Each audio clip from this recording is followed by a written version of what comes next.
Okay, so you just recently watched an epic UFC or MMA event at your friend's house, and you thought to yourself, maybe this is something I would want to do. And then you thought to yourself, well, what is it I would have to do to get there? How can I become an MMA fighter?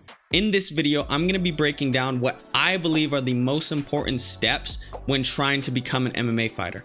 I'll be starting with the most simple steps, and then in the end of the video, I'll be going over what I believe is the most important yet hardest step and process to becoming an MMA fighter. So stick around. Before we officially get into the steps, we got to talk about the levels of fighting. Now, I just broke it down into two simple steps: amateur and pro.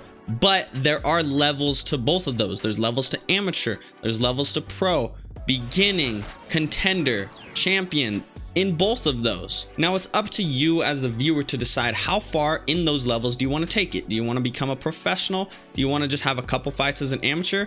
Or do you just want to have one fight to make sure it's off your bucket list and you gain that experience of being in the cage and fighting another person? Now, whether or not you're the person that just wants one fight, a couple fights in the amateur ranks, or you want to take it all the way to the professional league, I got steps in here that are important for all of you. What does it take to be an amateur fighter, and what does it take to be a pro fighter? There's going to be levels of sacrifice, and those levels are going to change depending on what you decide to do, right? Your sacrifice levels might be small if all you want to do is get one fight. Your sacrifice levels might increase if you want more than one fight, or if you want to continue in the amateur fighting league.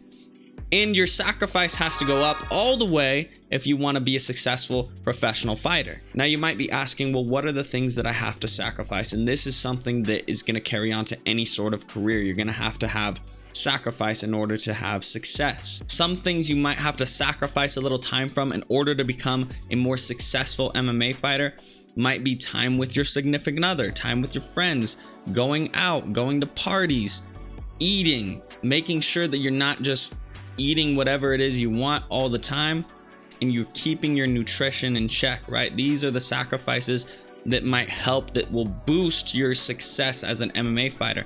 The more you're willing to sacrifice that is going to benefit your martial arts, the better you're going to do. Like I said, the higher level of sacrifice in order to optimize your training as a martial artist, the more success you're going to have. And it's also going to show yourself how bad you want it. It's going to show the other people around you, your training partners, your coaches, etc., how bad you want to have success in the sport. And that brings me to step one, which is establish yourself with a coach and a gym. Though this is my first step, it's still very important to establish yourself with the right coach and the right gym. You should be taking examples of other fighters and what a good coach looks like. Don't just settle yourself into a bad situation. You need a good coach that looks out for you and that wants the success for you just as bad as you want it for yourself. And then going back to the sacrifices, people will take notice of how much you're willing to sacrifice.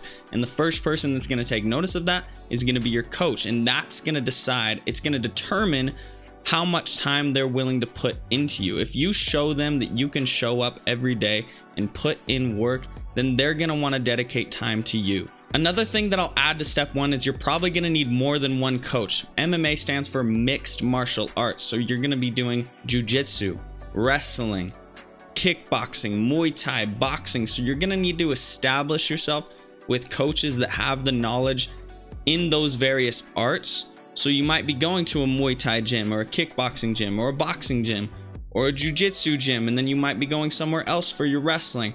Or you'll be lucky enough to find it all in one place. But you're gonna need to establish those coaches for those particular arts. Step two, which is gonna be prioritize your training.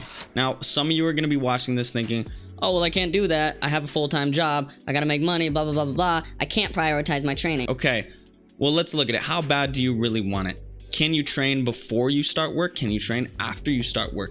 If you can do those things and you're willing to sacrifice a little more sleep in order to get to the gym and train before work and after work, then you're still prioritizing your training by doing this. That goes back to those levels of sacrifice. You're going to have to work a little harder. You're going to have to train on top of your full-time job in order to have success in mixed martial arts. If you don't have a job and you're looking to get one, great. Try to build your future work schedule in accordance with your training schedule so you can optimize the time you have doing your martial arts. And if you don't have a job or don't need one, then great. You have all the time in the world to put into your training, get into the gym, and put hours on the mat. Step 3, build a routine. This will optimize your health and your training, building a routine that aligns with your schedule. When you wake up in the morning, when is your first training session? When is your last training session? When do you go to bed? How many meals a day do you have? What times do you have those meals? Is it breakfast, lunch, and dinner? Figuring all those things out and keeping it as routine as possible is going to optimize your health and give you the ability to train more and train healthy. And the nutrition, in my eyes, is a huge part of the routine. Depending on who you ask, this might be a little lower on the list. I truly believe that how you eat will affect how you perform. It's going to affect your muscle recovery, your immune system, your sleep. All these things will increase if you have routine, healthy nutrition. For me, having a routine that I stick to every day helps me build that self-discipline, which then follows over into my martial arts. Number 4, compete. This is the second most important step to me for many reasons. Now, I don't mean just throw yourself straight into the fire, get in the cage, and have an MMA fight. What I'm saying is find a part of mixed martial arts that you love, or maybe a couple, and start competing in that. Maybe it's jiu-jitsu, maybe it's kickboxing, maybe it's Muay Thai, maybe it's boxing. Find one of those things and start competing more frequently in those individual martial arts. What you're doing by this is just getting comfortable in that competition mindset without having to blend all your arts together, without having someone striking at you, trying to wrestle you, trying to grapple you. So you're focused on one singular martial arts and you're still getting that competition feel at the same time. Competing like this is going to help you build confidence, and it's also going to help you deal with the nerves of competing against a complete stranger, having people root for you and watch you, having people root against you and watch you. Just learning to deal with the nerves of competition, which is something that doesn't go away.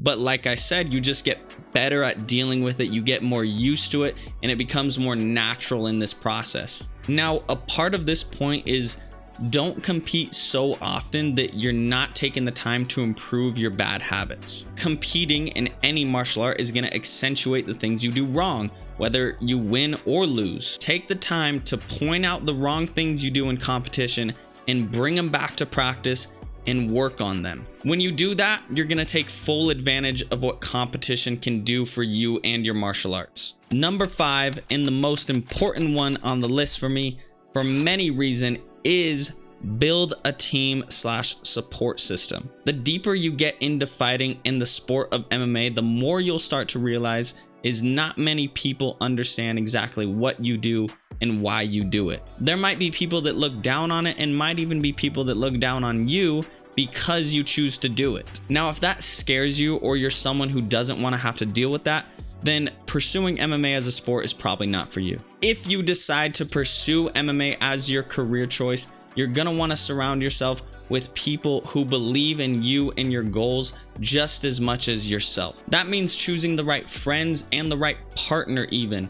When I was 16, my coach told me, if your partner prioritizes themselves over your training, even when you've expressed how much you love it and how much it means to you, then it's probably not the person for you. Or if they make you feel bad for training instead of hanging out with them, you want someone who supports your passion full-heartedly or wholeheartedly.